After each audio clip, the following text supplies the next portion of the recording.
podcast. Yeah. So we have, do you want to say who's in the studio, starting from down there and then working your way up? What's up? It's your boy, Kamal. Oh, wow. Full, 95, 90s R&B. Do you know what it is? Someone did a look through, a throwback of Bow Wow's Cribs episode when he was 18. So it just got me back to 90s R&B. So, right. What's up, everybody? Hope you're good. It's your boy, Kamal in the building. Well, me with a humbler approach. This is Storme again.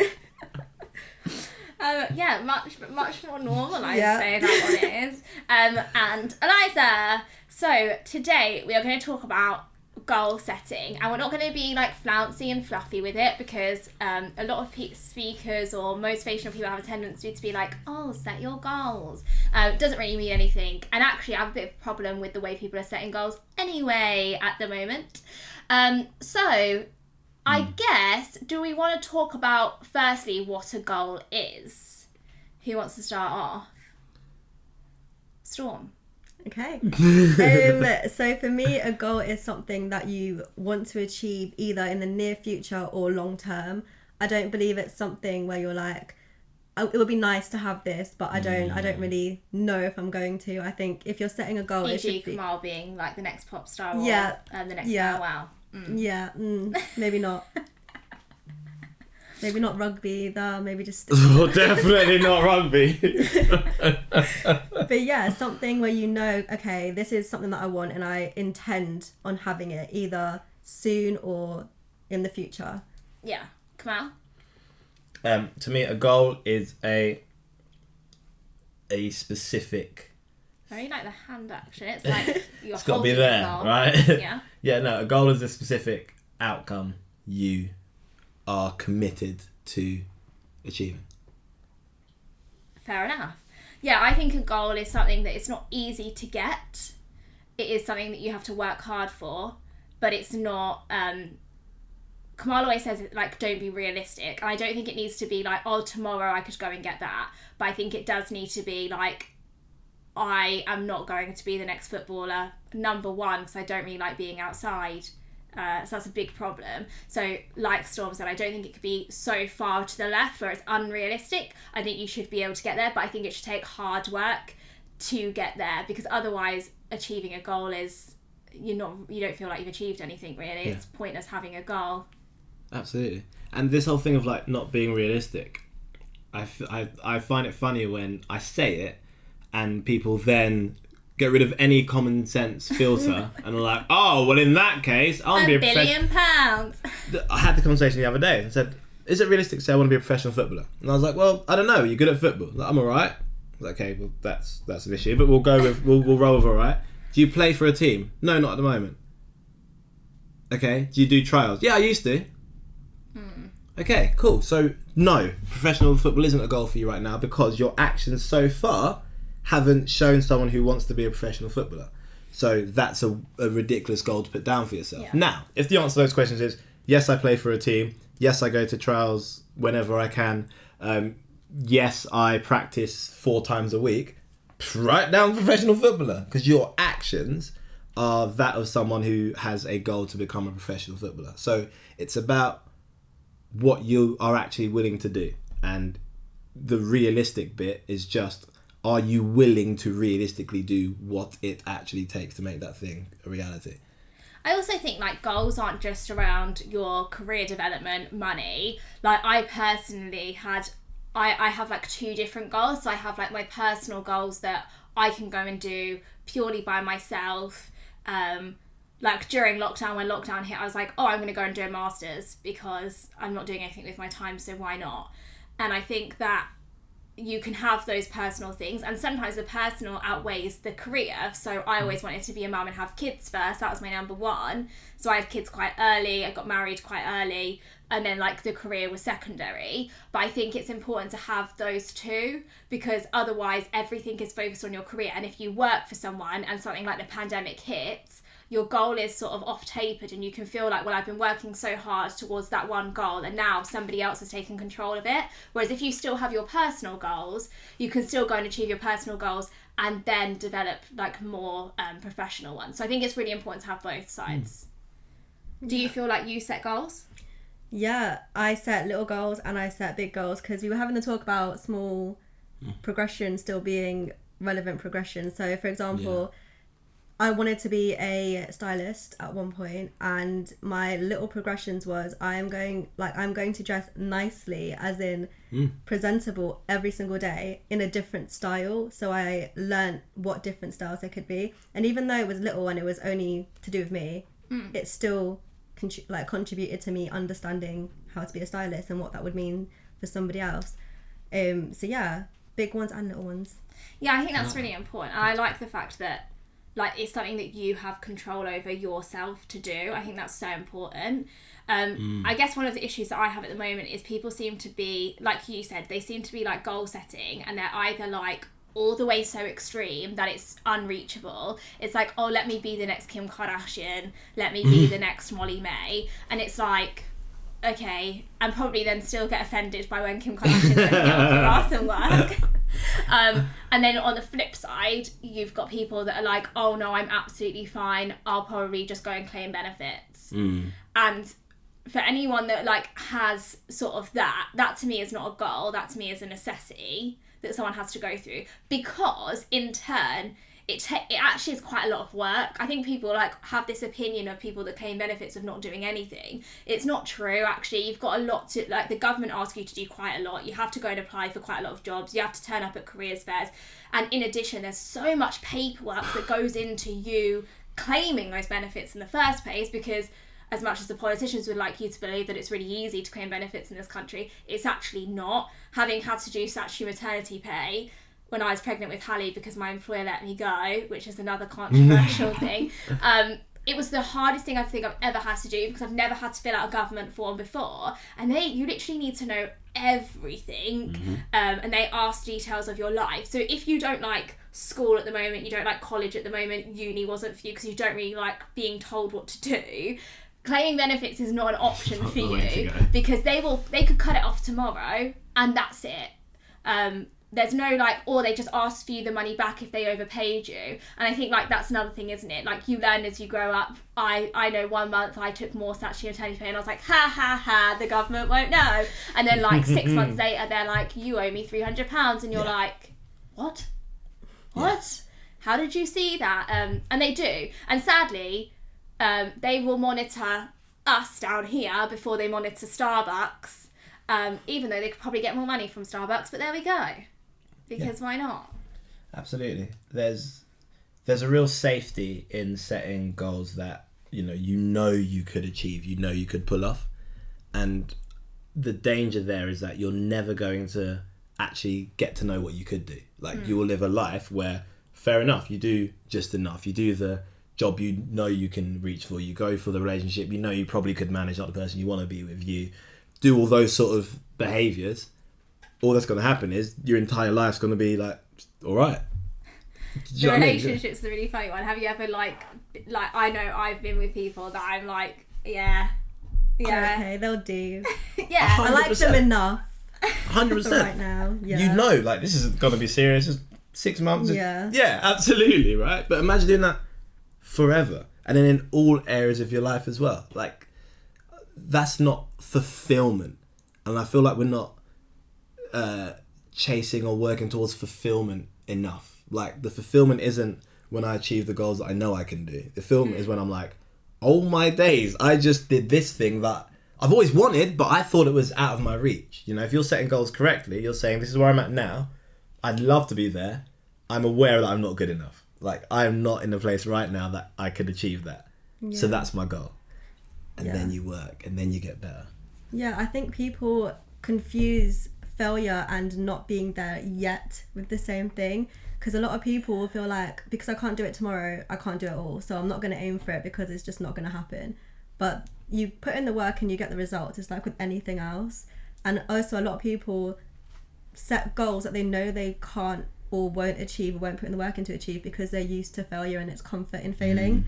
So they'll be like, I want to be the next Beyonce, but I'm not gonna get singing lessons, dancing lessons, nothing. I expect to fail, but when I do fail, I'm gonna turn around and say, I told you I couldn't do it, so I'm not gonna try anything else. So it's like a safety blanket. Yeah, I think like that thing of goal setting and then actually like feeling something. I know I've definitely changed, but I'd say it was quite early in my life. Like my mum definitely like pushed me to my limits growing up, which at first was absolutely horrible because you would get put into like situations where you would feel no confidence whatsoever and you'd be like, I cannot do this at all. But you then forget about other people's opinions. My mum always used to say like, no one cares what you do. Like, you could fail tomorrow, that's on you. You could do really well tomorrow, again, no one cares. Like, no one is there to go and sing your praises forever or also tear you down forever. It'll last a period of time and then it will stop. And I am now so cheeky in the things that I do and the things that I go for. Like, my audacity is mad, but it's because my goals are so big. I am absolutely fine contacting various CEOs of multi-million-pound companies, and I don't feel a way about it because they just won't talk to me if they don't want to. I don't feel any sense of rejection or the fact that I failed in that department. It's like, no, I know I was being cheeky in the first place, so fair enough. And I think actually it makes failing easier when you're going for something harder because like as long as you can do it and you can sit there, because otherwise you won't ever be given the opportunities. But if someone sits you there and goes, okay, do this for me, and you go, oh, actually I am being a little bit cheeky here, I think that's above what my pay grade sort of thing, you go and do it, and then if you get positive feedback you're like, oh wow, maybe I'm actually quite good. And yeah. if you're bad you're like, well, I sort of knew anyway, but it's given me pointers to improve on. And the fact that you've even gone for that is great in the first place. So I think it's all about, I think you're right, going to do something big is where really you get the best positive reinforcement. Otherwise there isn't any, because you're like, oh well, I know I could have driven to McDonald's and got something, that's fine. Whereas actually like making those chips at home from potatoes, like something basic like that, it's like, oh my god, even if they taste awful, you cut up some potatoes and you bothered to even try, like, well done. So I think you're right, and I think it's all about like making sure that you're moving up and fulfilling those purposes. Otherwise you're stagnant and things can get quite boring, and then you do think yourself as a failure because you're not growing anywhere. Yeah, you get into these cycles, and I guess what you've got to be careful of is going, all right, I've got this goal, it's ahead of me, I'm going towards it, but being able to detach, and it sounds easier than it is, but detach the emotional like value of yourself with the goal. That they're two separate things. You are a valuable person just because you've won the lottery being alive. Like, you're a human being, you're living it, like you're in a beautiful place, you've won. Now, when it comes to this goal, you're rubbish. So let's have a conversation about that. What do we do? How do we get better? And you just track it honestly. Am I getting closer? Wicked, happy days. Did I get in close today? No, I didn't. Wicked, happy days. Why didn't I? Let's go back in, let's figure it out. Cool, let's go again. And it's like being harsh on yourself when you need to, but also having love for yourself the whole entire time, and understand that they're two very different things. I remember there were certain like conversations I had with teachers that I don't think teachers would be allowed to have now, but they were really helpful. I got an A in history, walked past my history teacher's class, and I heard, "Oi, loser." I've turned around, I was like, "Who are you talking to?" He goes, "You." I was like, "Me? Have you seen my grades?" He goes, "Yeah, have you seen your grades?" I was like, "Yeah, I got an A." He was like, "You should have got an A star." And I was like, damn. Like, thank you. Like, and I don't think he realised like how much that conversation meant to me. But it was someone who had said, "Cool, your goal's good, but I know you're capable of more." And I think we're in danger of being so uncomfortable with this idea of goal setting and so scared of failing that we never experience or never try to get to that more, or never ask ourselves, can we do more? I think there's literally an airplane. It looks like it's going to land in our garden. I'm going to say that's like a series of fighter jets doing some kind of display directly on top of the studio. So that's interesting. So we've talked about goal setting, we've talked about reaching. For me, I know personally I do at least something like once a week or once every other week that makes me nervous and makes me stressed. Nice. So I'm curious, because both of you are talking about goal setting. So do you feel like you're pushing yourself at the moment? Storm? If I'm being honest, not as much as I could be. But even with being in this job, being something that I've never done before, every time we go somewhere, I'm like, I know Kamal's going to make me do something that I don't want to do.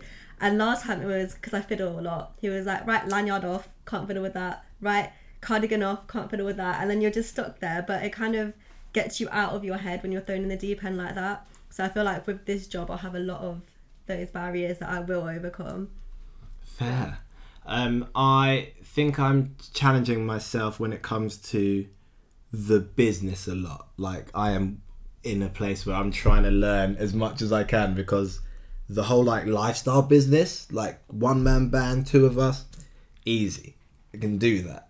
Do you know what I mean? When it's like, okay, now you've got staff to think about, now you've got team members, now you've got to make sure everyone's moving in the same direction. It makes you double check, well, what is the direction? How clear am I? I think I'm clear, but they've asked that question. So I'm not communicating as clear as I could be. So that's, I'm definitely stretching myself in that sense.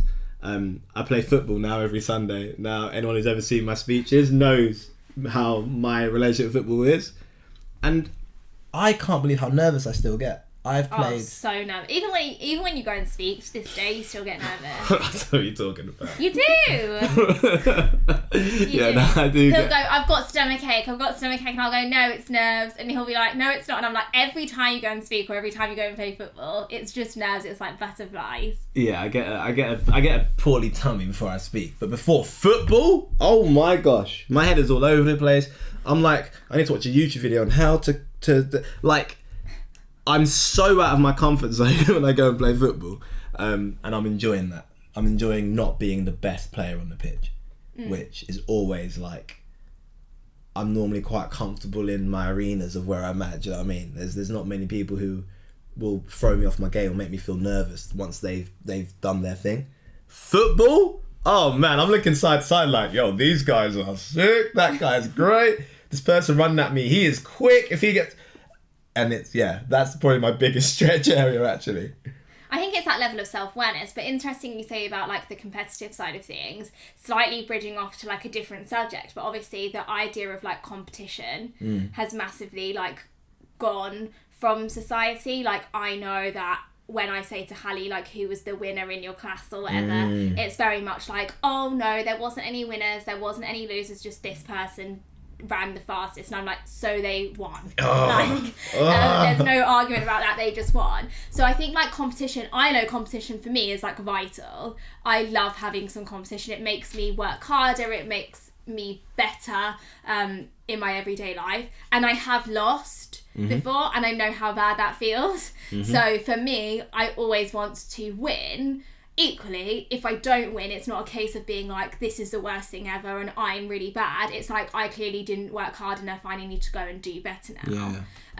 So in regards to like competition, I guess, how do you feel about competition? Did you do it? Are you still like, do you like competition or not? I think competition's a very valuable thing to have, especially when you're growing up, because there's people who don't try unless it's against something else, or because nobody wants to be told they're better than you. So as soon as you're put in that situation where it's like, okay, it's me against you, I don't want to be the one having to stand there and be told you're better than me, so I'm going to put all my effort into this. That's it. And it also makes people less sensitive, I feel like, because when you do lose, you're like, okay, I lost. Why did I lose? Either I didn't try hard enough, or maybe I did try hard enough, but you had something that I don't. So then it kind of lights the fire under you to be better next time and avoid feeling like that. Yeah, I agree. Competition is everything. Like, I am the wrong person for like a neutral on this. I'm not neutral. Competition is important. If we can make everything competitive, that'd be beautiful. I think competition is healthy. It's needed. It's necessary. It got me better GCSEs. It got me to be a good partner in a relationship. It got me to be a good dad. I am competitive in everything. Now, yeah, there's times where, okay, this isn't a competition. you know, have a normal energy with it. But the thing that works for me is competition. I'm trying to win. I'm trying to crush you. I'm trying to be the best. I'm going on a stage, and I want, anytime someone comes to speak afterwards, you're like, yeah, they were cool, but it wasn't like, it didn't touch me like when Kamal spoke. It didn't, because that's what's gonna make me do better next time. It's gonna make me give you like all my energy. I'm trying to compete. I'm trying to win, even if the winning doesn't benefit me in any way. Yeah, what I would say is, I guess like you're quite an interesting person, because I would say he is what you sort of said in regards to when you're not in competition, you don't try as hard. You need competition in order to succeed. But also, because you're so competitive, you can sometimes get bogged down in the competition, where you then analyse absolutely everything and you get quite emotionally invested. Yeah. So if there is somebody else out there that's doing something similar, you have worked on it, but before it was like, really, like, not offended by it, but you were like, oh, I'm like, why am I not here yet? Why am I not here yet? Like, Yeah, even really like beat Stephen myself up. Bartlett's like a really good Stephen Bartlett's a great example. So like, Kamal would love to be the youngest person on Dragon's Den. And obviously then Stephen Bartlett obviously is now the youngest person on Dragon's Den, and Kamal's not going to make it. But I think it was like one of those things. Firstly, his goal setting is extremely high to be the youngest person on Dragon's Den, and so even if he falls significantly lower, it's not a massive issue. But it shows how real that goal was in his head, because when Stephen did it, he was annoyed a little bit at first, and now we watch it and actually he's like learning things from it, and he respects Stephen Bartlett massively. But I think it was that thing where it was very like obviously competitive. Yeah, and it's been, I can give names of people I've seen do well and go, damn, why didn't I, what wasn't I? And it like, I've got better at the emotional side. I think I used to get like quiet in a dark place about it for too long. Yeah. Now I'll get in my dark place, but I won't spend too long there. And then I'll come out and go, okay, cool. What can I learn from this? What can I learn from this person? Because they've achieved something that I've always looked at as like a height. Wicked, what did they do? And I can sit down and watch interviews and break down and try and add that to my game. But yeah, the comparison is dangerous. Yeah, I agree. Competitiveness is healthy, and it's a very fine line, because you have to compare in order to compete. Otherwise, how do you know who's winning? But then you have to also step back and go, cool, but you know what, if I'm honest, Stephen Bartlett started business at this age, and he started in this industry, which is a growth industry, and considered all those things. I started at this age, and I just thought, hey, I'll see what happens. There's just different levels of goal. And I heard something interesting the other day. I was listening to this person. He founded $1 billion company. He sold it, and his exit. Tom Billy, look him up. He's amazing. But he was talking about, he did an interview with I think 1,000 different people from a low income area to give them jobs. And he asked one question. He asked everybody, Magic Genie, you can have anything in the world. What do you want? And he said, all of them said the same thing, which he never thought would happen. But they all said $1 million. And he was like, it's a magic genie. You can have anything. And you all said $1 million. And he was like, you can't even buy a house in like Los Angeles for $1 million. Why is everyone going there? And it was like just that perspective of, to them, that would be everything. To someone else in a different scenario, they're like, oh, that's my starters. So yeah, it's a really interesting line to tread of be competitive. Don't compare for more than... I'm not sure I understand. I'm saying be competitive, but don't compare for more than like 10 minutes. What do you, like very briefly, do you think you've ever lost out on a competition, and how did you feel? I hate losing. I really hate losing, but I think it's because I've got like three brothers, 2 older and 1 younger. So my whole life it's a competition. It's who's gonna get to the kitchen first, who's gonna open their Christmas presents first. Like everything's a competition. But I feel like because I'm so used to being in competition with someone or comparing myself to someone, I don't really get offended when I do lose. It's kind of more like, okay, cool, what has that person got that I don't, and how can I achieve it? Or how can I achieve it in my own way, sort of thing. Yeah, and I think like again that comparison and competition is fully down to like knowing yourself. Like, I think we can get bogged down because everyone obviously wants success, everyone wants a lot of money, and the aeroplane clearly wants to annoy me today. But I think it's one of those things of going, okay, did I want that as my first and foremost? No, I didn't. My first and foremost goal was to have kids and be happily married, and I've managed to do that. Yeah. So like, I think every competition is like, you take some, you lose some, and make sure you treasure the wins and make sure you learn from the losses, but don't let it take away from your goals. And if it does take away from your goals, then you need to work harder. Yeah, absolutely. And that's the key thing of what an actual goal is. A goal is something you've committed to doing. A goal isn't, oh my gosh, that would be so great.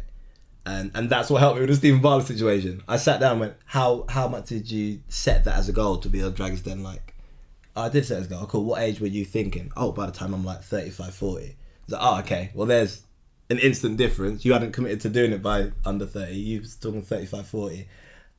It was a nice to if it happens earlier, but that wasn't the goal. Yeah. So don't feel bad about not achieving something that someone else achieved when it was never your goal. Yeah. Because that would have still been young. Yeah, because otherwise, my gosh, we live in a society where someone will post Balenciaga trainers and you're like, oh, I want those now. Yeah. And that will be your next goal. And it's like, if we're just going to change goals that quickly, then the goals will never stop and you'll never actually get your own goal because you'll be buying bloody Balenciaga trainers that you didn't want. So I think to wrap up, goals are incredibly important. And like Storm said, it's really good to have both smaller goals and larger goals. So the larger goals don't become overwhelming and you take the small wins on your way. And then I think in regards to competition, I hope that competition is not dead, and I hope that people can go out and compete and learn and not be offended or feel like it takes away from who they are, because that's not what competition is for. Competition is there for you to make the best person of who you could be. So all in all, I think that's it to wrap up. Any last words? Yeah, just want your goals enough to accept rejection as well. Because think about Oprah. She was told, you're never going to be a TV personality. How many times? Like over 40 times. And each time she was like, not with you then, not with you then. And then eventually she was like, cool, I'm going to do it myself. So she wanted it enough to be like, all of you said no, but I still say yes. So it's going to happen. Yeah, absolutely. I think for me it's... You get a bag. When you sit down and I think you should sit down and decide what your goals are. Top 2, top 3 maybe, but decide on them and commit to them and ask yourself, am I willing to match my work ethic and this ambition? If you are, wicked. You've got a fantastic goal, go for it. If you look at that and actually go, do you know what? That's going to take this much work and I'm not willing to. Have an honest conversation with yourself. Is that goal actually for you? And if not, let's reassess and find something that's going to make you want to work as hard as you need to get it. Not these things that are like, oh, I'd kind of like it. Get to that thing, which I don't know what it is for you, and I don't want to even put things out there because sometimes people hear and go, oh, I'll run with that. But sit with yourself. What do you want? Are you willing to work as hard as it will take? And if so, there's your goal. Chuck that down.